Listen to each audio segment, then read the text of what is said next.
Você consegue ver saída para o mundo? Você consegue ver esperança para esse mundo?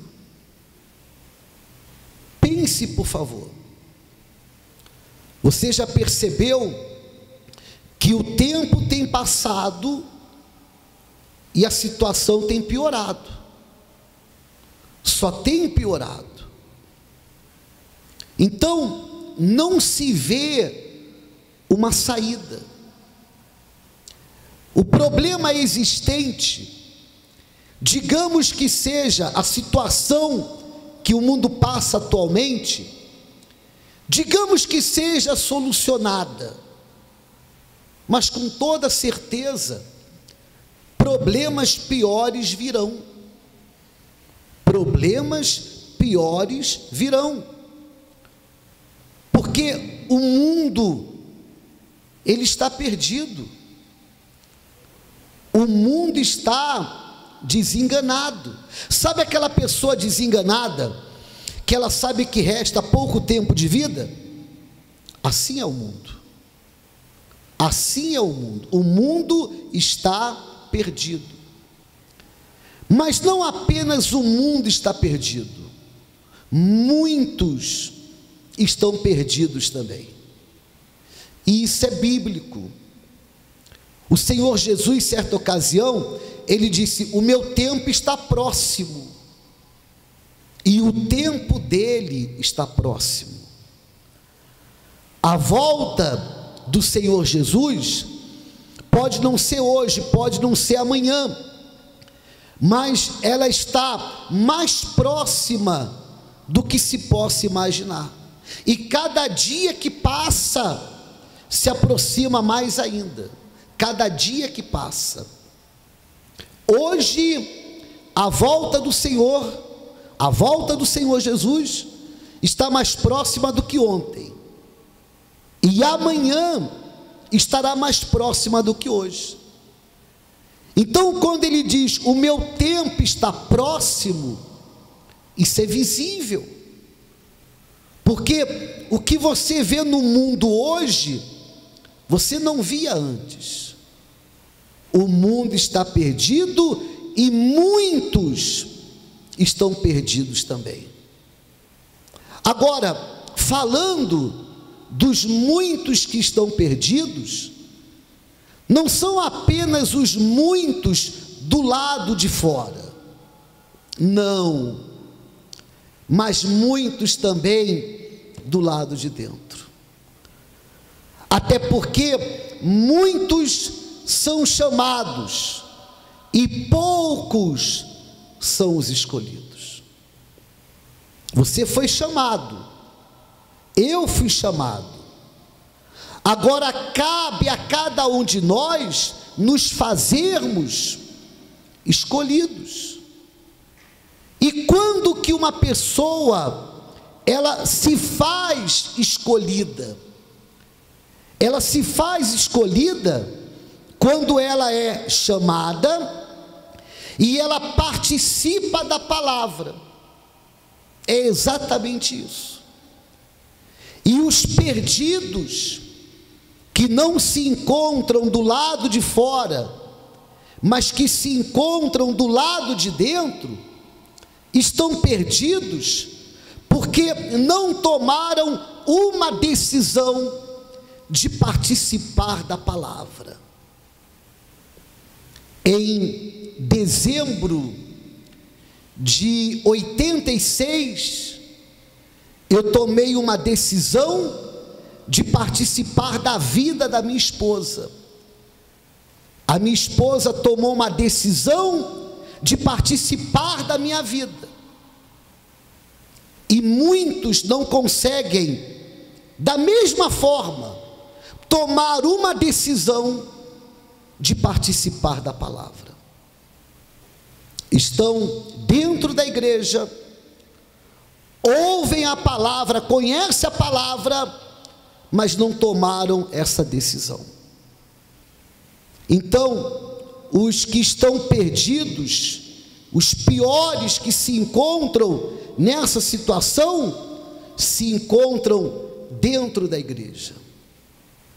O tempo está próximo, a volta do Senhor Jesus está próxima, isso é visível que o fim está próximo, mas muitos estão perdidos porque não tomaram ainda essa decisão.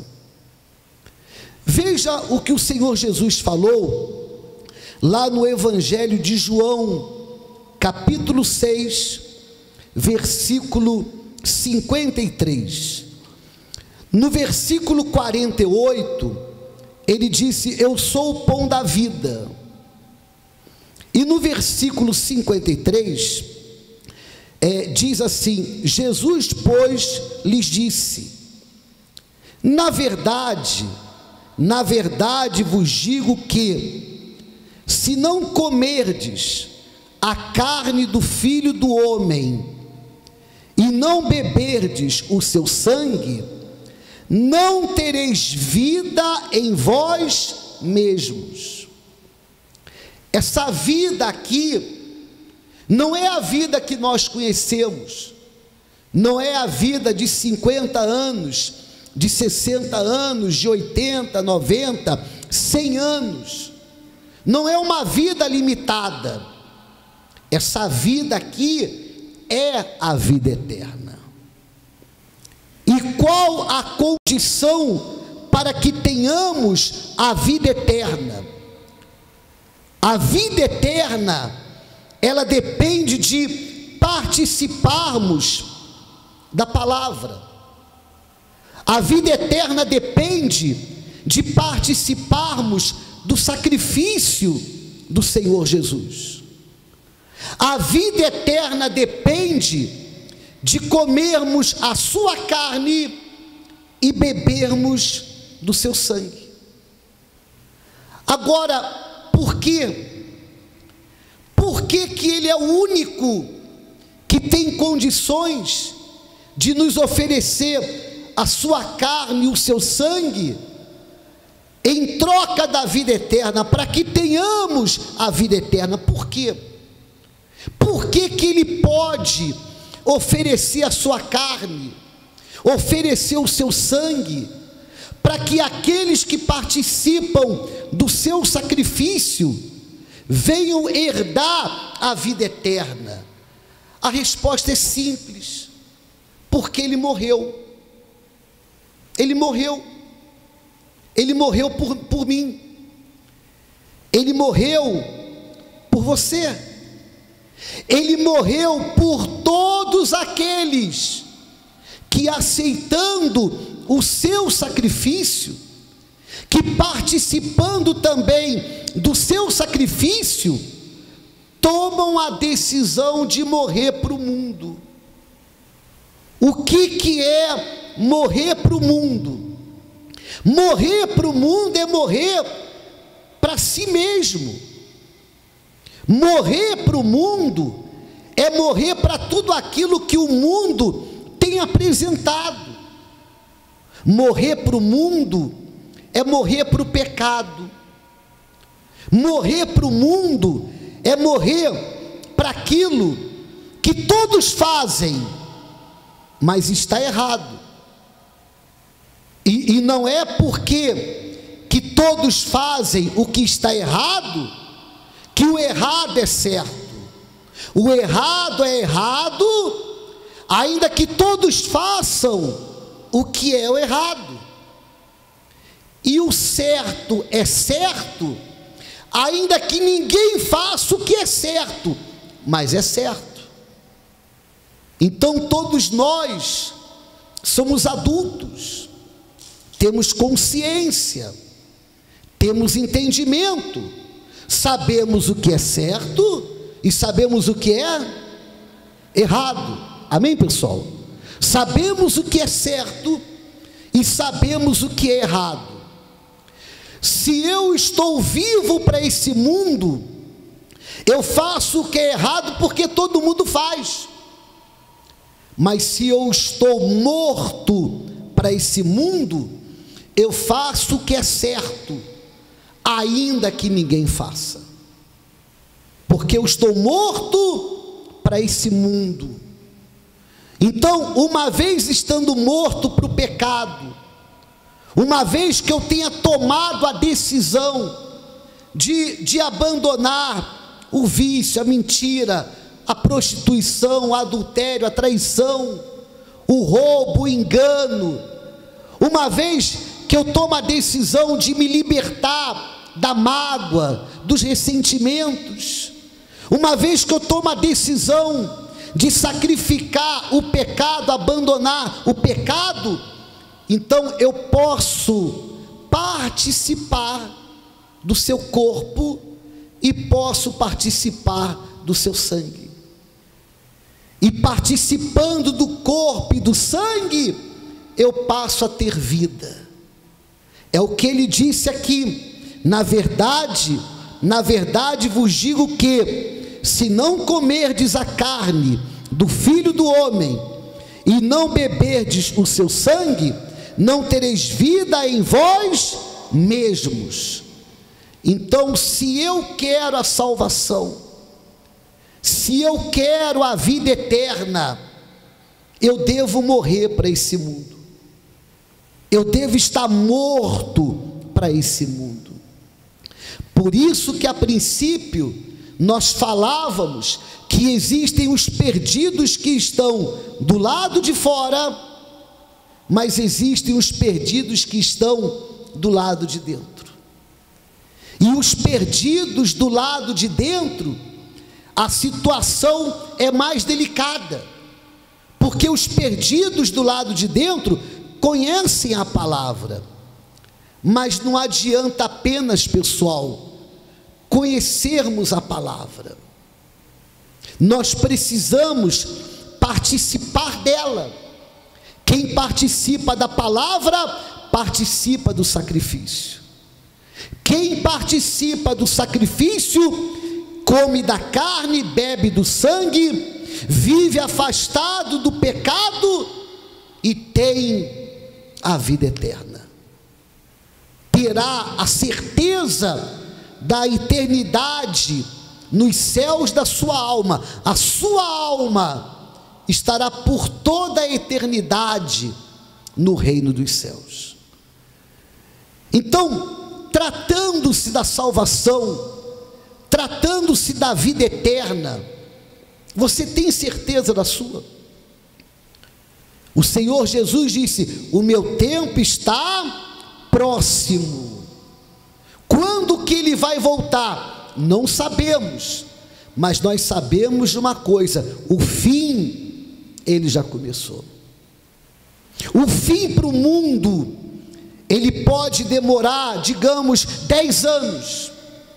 O fim para esse mundo, ele pode demorar 10 anos. Mas a verdade é a seguinte: quem pode dizer que está livre da morte? Ninguém está livre da morte. Então, quando nós falamos da eternidade, quando nós falamos da salvação da sua alma, você se sente tranquilo em relação a isso? Você diz: bispo, eu tenho certeza da minha salvação. Bispo, se eu fechar os meus olhos hoje, eu tenho certeza que quando eu abra, eu vou abrir nos braços do Senhor Jesus. Eu tenho certeza. Então, isso é um sinal, é uma prova que você tem participado do seu sacrifício. Você come da sua carne e bebe do seu sangue. O Senhor Jesus, quando fala da sua carne, quando fala do seu sangue, ele se refere à Santa Ceia. Mas quantos perdidos dentro da igreja que participaram de inúmeras santas ceias? Inúmeras. De repente, pessoas que estão aí há 10 anos na igreja, 20 anos na igreja, 30, 40 anos na igreja, e a cada mês nós temos 2 santas ceias. Mas quantas pessoas que até participam, mas conforme já falamos em outras oportunidades, participam apenas de elementos físicos, participam apenas como um ritual, participam apenas por uma religiosidade, não participam da mesma forma que o Senhor Jesus participou. Ainda há pouco eu falava da decisão que eu tomei em me casar. Como é um casamento? Um casamento não é feito da decisão apenas de uma das partes. O casamento é feito de uma decisão de ambas as partes. Ou não é assim? Claro que é assim. De ambas as partes. Um diz para o outro: a minha vida eu entrego para você. Um assume o compromisso com o outro. O compromisso de amar, de respeitar, de ajudar, de auxiliar. Um compromisso. Um empenha a palavra para o outro. Se não é assim, você pode ter uma aliança, você pode ter um álbum de casamento muito bonito, mas você não tem um casamento. Porque um casamento é assim, um empenhando a palavra para o outro. É o empenho de palavra de ambas as partes. A mesma coisa acontece na Santa Ceia. Na Santa Ceia, o Senhor Jesus, Ele participou do cálice da maldição. O cálice da maldição, para ter o direito de oferecer para cada um de nós o cálice da bênção. Aqueles que desejam participar do cálice da bênção, necessitam também morrer para o mundo, da mesma maneira que o Senhor Jesus morreu. Ele deu a sua vida inteiramente por cada um de nós, e são aqueles que fazem o mesmo, que tomam essa decisão, que passam a ter vida, da forma que Ele disse: se não comerdes a carne do Filho do Homem, e não beberdes o seu sangue, não tereis vida em vós mesmos. Então, se você deseja ter vida, a vida eterna, a salvação, se você diz assim: bispo, eu sou aquela dracma perdida, eu estou perdido, mas eu estou perdido do lado de dentro. Quando nós tivemos a reunião com o bispo aqui, 2 dias depois eu encontrei uma senhora, e eu perguntei: a senhora veio na reunião com o bispo? Eu vim, eu estava afastada. Aí eu perguntei: mas a senhora ficou quanto tempo fora da igreja? Não, bispo, eu estava afastada, estando dentro da igreja. Uma senhora conversou comigo, aqui. Ou seja, ela nunca saiu da igreja, mas estando na igreja, estava afastada. E quando uma pessoa, ela está na igreja e está afastada, é porque ela se encontra dentro da igreja, mas afastada do altar, afastada do sacrifício contínuo, do sacrifício diário, pela manhã, à tarde, à noite, em sacrificar a sua vontade, em sacrificar o pecado, em favor de participar do corpo e do sangue do Senhor Jesus. Mas quando existe essa decisão, então participamos do seu corpo, participamos da sua carne e passamos a ter vida em nós mesmos. Aí você entende quando o Senhor Jesus falou: aquele que crê em mim, ainda que morra, viverá.